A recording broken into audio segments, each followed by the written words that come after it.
Measurement of conductivity. एखाद्या सोल्युशनची conductivity कशी major करायची हे आपल्या टॉपिक लेक्चर मध्ये बघायचं आहे. तर आपल्याला यासाठी मेजरमेंट ऑफ कंडक्टिव्हिटी मध्ये रेझिस्टन्स बघायला लागतो आणि तो रेझिस्टन्स आपण कशाला म्हणतात व्हीटस्टोन ब्रिज.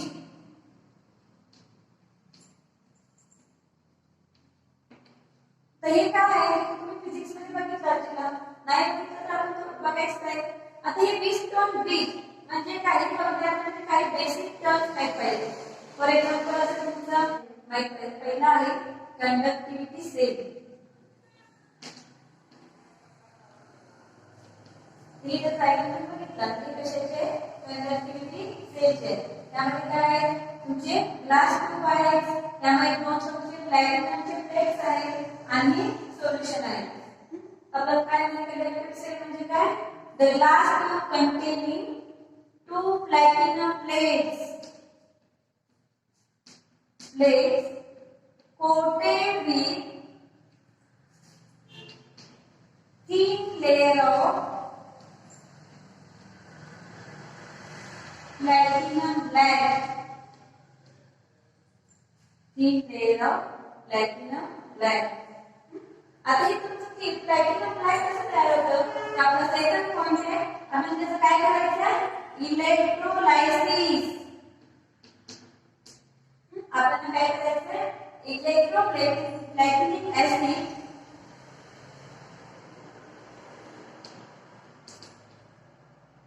ऍसिड मध्ये तुमची प्लॅटिनम प्लेट डीप करायची. त्याचे इलेक्ट्रोलायसिस केले की तुम्हाला काय होते प्लॅटिनम ब्लॅक कोटिंग मिळतं. आणि हे सोल्युशन तुमचं काय सेल आहे हे आपल्याला कोणत्याही सोल्युशनचं रेझिस्टन्स मिळवण्यासाठी आपल्याला कंडक्टिव्हिटी सेल उपयोगात किंवा आपण वापरू शकतो. नेक्स्ट पॉइंट आहे सेल कॉन्स्टंट. नेक्स्ट पॉइंट तुमचा आहे सेल कॉन्स्टंट.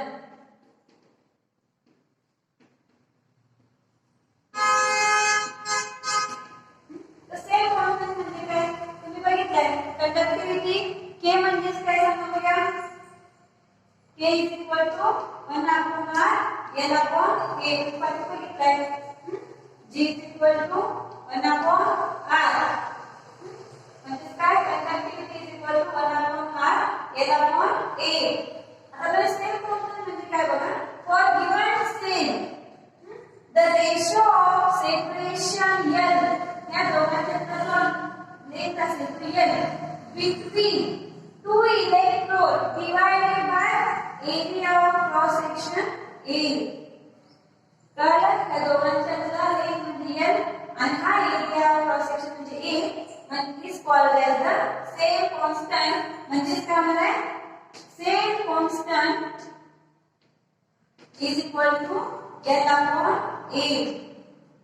आता आपण हे काय करायचं आहे हे इक्वेशन फक्त तुमचं काय आहे K is equal to sale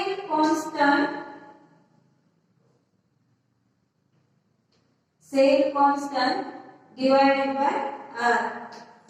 यामध्ये तुम्ही काय करू शकता कंडक्टिव्हिटी काढू शकता.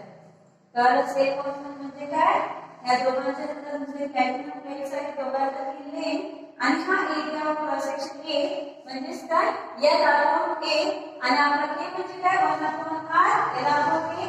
नेक्स्ट आपण काय करायचं सेल कॉन्स्टंट पुट करा काय आहे K is equal to cell constant divided by R.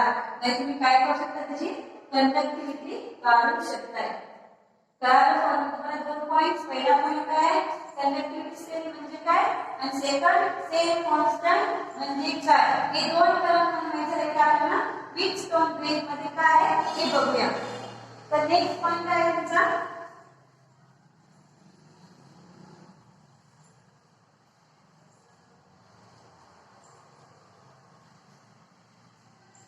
Next आहे determination of conductivity in 3 step. आपण एका सोल्युशनची कंडक्टिव्हिटी माहिती असेल तर ते आपण कसं करतो 3 स्टेप मध्ये करतो. त्यात पहिले आहे determination of cell constant. Cell constant आपण काय करायचं बघा एखाद्या सोल्युशनचा सेल कॉन्स्टंट काढून घ्यायचं. एखाद्या सेलचं काय करायचं सेल कॉन्स्टंट आपण लॅबमध्ये केलं दिले असते त्या सेम फॉर्म मध्ये आपण पहिला करून घेत असतो तर तो आपण कसं करणार आहे एफ डिस्टोन रिजिन करणार आहे आपण एक सोल्युशन दिलेलं आहे कोणतं दिलं आहे 1 molar 0.1 molar and 0.01 molar KCl solution दिलेलं आहे त्याचा आपल्याला काय करायचं आहे सेल कॉन्स्टंट काइंड ऑफ करायचं आहे वेळेवर कंडक्टिव्हिटी का कॅपिटल फॉर्म मध्ये काढून घ्यायचा आहे मग तो सेल कॉन्स्टंट कसा काढायचा आहे त्याचा रेझिस्टन्स काढून घ्यायचा आहे आणि तो रेझिस्टन्स काय करायचा कंडक्टिव्हिटी सेल ला काढणार आहे आता विस्टोन ब्रिज काय आहे बघा विस्टोन ब्रिज मध्ये काय आहे एक G A D is the uniform wire एक जी वायर आहे Rx म्हणजे त्याचा आपल्याला known solution of Wheatstone bridge 1R म्हणजे एका आपला काय तुमचा नोन रेझिस्टन्सचा Rx आहे आणि दुसऱ्या आपला तुमचा सोल्युशन ऑफ अननोन रेझिस्टन्स ज्या सोल्युशन रेझिस्टन्स करायचं तुम्हाला दुसऱ्या आपल्याला घ्यायचं आहे डी म्हणजे काय डिटेक्टर आणि एसी म्हणजे काय तुमचा काय अल्टरनेटिव्ह करंट आणि F is the styling contact समजलं आपल्याला कसं हा विस्टोन ब्रिज कसा करणार आहे तुमचा हा एफ आहे तो एका वायरच्या एका याच्यापासून तुम्हाला खूप करंट द्यायचा आहे आणि तुमचा डिटेक्टर काही रिफ्लेक्शन दाखवत नाही किंवा झिरो दाखवतो त्याला आपण म्हणणार नल पॉइंट काय म्हणणार नल पॉइंट तुमचा काय असणार आहे सी पॉइंट म्हणजे तुम्हाला दोन मिळणार मेजरमेंट एसी आणि डीसी दोन मेजरमेंट मिळाले कधी डिटेक्टर जेव्हा काही रिफ्लेक्शन दाखवत नसेल झिरो असेल तेव्हा तुमचं काय असणार नल पॉइंट तुमचं काय असणार सी पॉइंट मग according to Wilson bridge principle according to Wilson bridge principle काय सांगते बघा according to Wilson bridge principal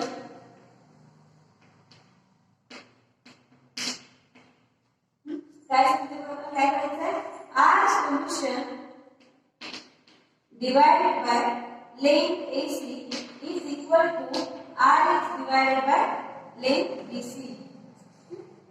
हे करायला according to Wheatstone bridge principle आपण काय करायचं आहे R solution करायचं आहे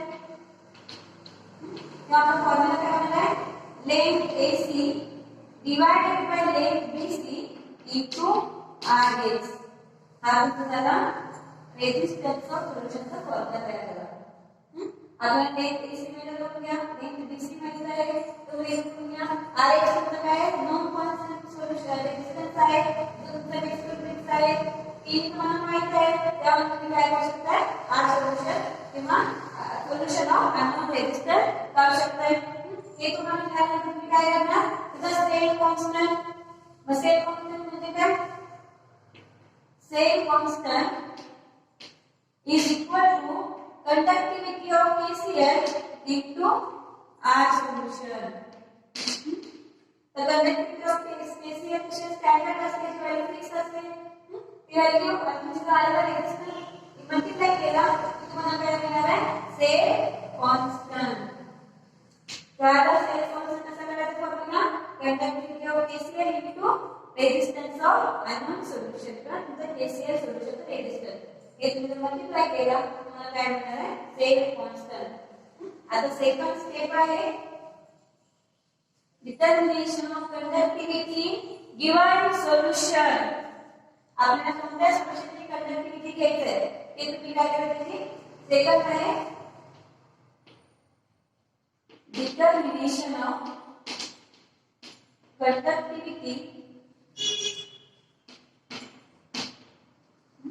is given solution तुम्हाला कोणत्या सोल्युशनची कंडक्टिव्हिटी घ्यायचं आहे गिवन सोल्युशन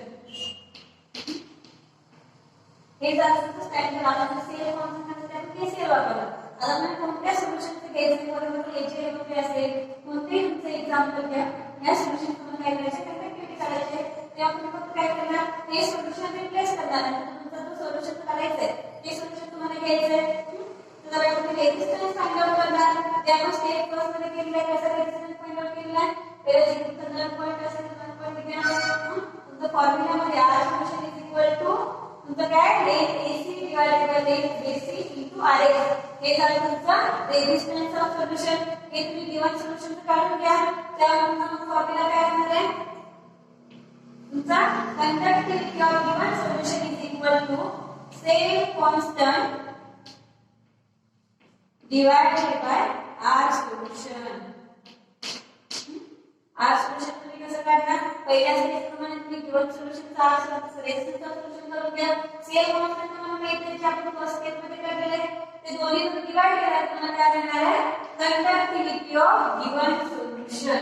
तुम्हाला कोणत्या सोल्युशनची कंडक्टिव्हिटी काढायची तुम्ही या फॉर्म्युलावर काढू शकता.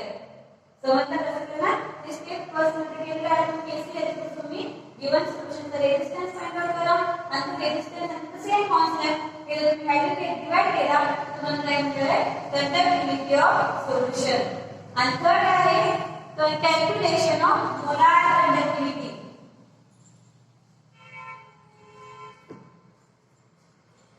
तर काय करणार कॅल्क्युलेशन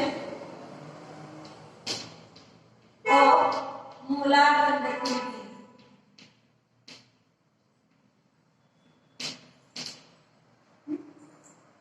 फॉर्म्युला तुम्ही त्याला आलेची आपण घेतले मोलार फॉर्म्युला काय molar conductivity is equal to 1000 K divided by C. हा फॉर्म्युला तुमचं व्हॅल्यू तुम्हाला काय मिळेल molar conductivity of given solution. 1000 K ची व्हॅल्यू आपण काढली आणि कॉन्संट्रेशन तुम्हाला माहित आहे त्याचं कोणत्या कॉन्संट्रेशन सोल्युशन तुम्हाला माहित असते ती व्हॅल्यू तुम्हाला काय मिळेल molar conductivity of given solution. या तीन स्टेप मध्ये आपण काय करणार आहे कंडक्टिव्हिटी मेजरमेंट ऑफ कंडक्टिव्हिटी मध्ये या सोल्युशनची कंडक्टिव्हिटी आपण या तीन स्टेप मध्ये काढणार आहे. कारण पहिल्या स्टेप मध्ये आपण काय करणार सेम कॉन्स्टंट काढला. सेकंड स्टेप मध्ये आपण काय करायची कंडक्टिव्हिटी ऑफ गिवन सोल्युशन आणि थर्ड स्टेप मध्ये काय करायची मोलार कंडक्टिव्हिटी. समजलं point measurement of conductivity. The next point आहे इलेक्ट्रोकेमिकल सेल. इलेक्ट्रोकेमिकल सेल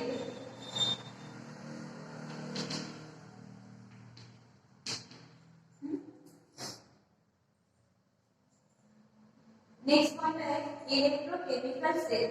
इसका अर्थ काय इलेक्ट्रो आणि chemical.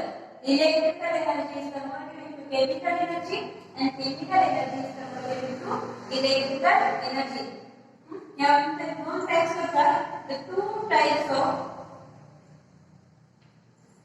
electrochemical cell.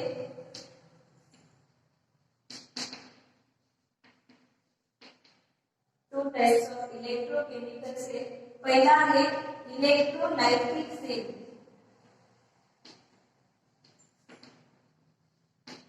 and second galvanic cell और voltaic cell.